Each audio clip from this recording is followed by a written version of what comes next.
Did you know about City of Souls, a town where cemeteries outshine residents? Colma, California has a population of fewer than 2,000 people, yet it has a jaw-dropping secret. That this 1.9 square mile town has room for the souls beyond the bodies. In fact, Colma earned the nickname, City of Souls, for an eerie yet fascinating reason. Approximately 1.5 million people were buried across Colma's 17 cemeteries, the dead number 750 for every living individual. From its elaborate mausoleums to peaceful green plots, this eclectic town's history teems with ghostly tales and surprising twists. But how has Colma been the final resting place for such a large portion of souls? And what life is really lived in a community where neighbors reside, essentially, underground? Stay tuned for a story that will both spook and intrigue you. How Colma, also known as City of Souls, became the largest graveyard in California history. It was 1848, and a wild rush to the region followed when thousands heard that gold had been discovered in California. 2 years later, the population of San Francisco went from a small 812 to a bustling 25,000. But the boom came with an unexpected problem: overflowing cemeteries. By 1887, Colma became an alternate burial site. Then came the game-changing rumor.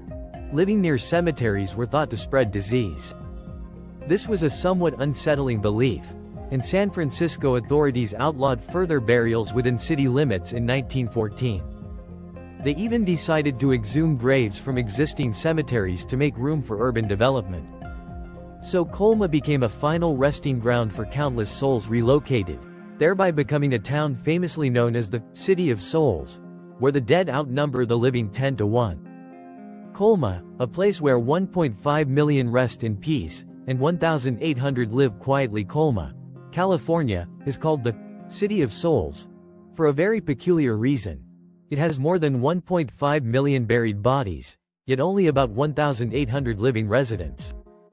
Such is the macabre ratio of 833 corpses per living soul, the outcome of a historical decision that dates back to 1914, when the San Francisco authorities decreed the removal of all tombs inside the city in favor of urbanization. It is then that around 150,000 cadavers were unearthed and reburied here, turning the town into one vast cemetery. There are 17 cemeteries in the city of Colma today, with Levi Strauss and Joe DiMaggio as among its notable interments. There is little action going on the streets, and yet there remains a fascinating depth to this rather ghostly town's past. History, after all, lives in Colma's cemeteries and can be seen nowhere else, a truly peculiar town to reside in.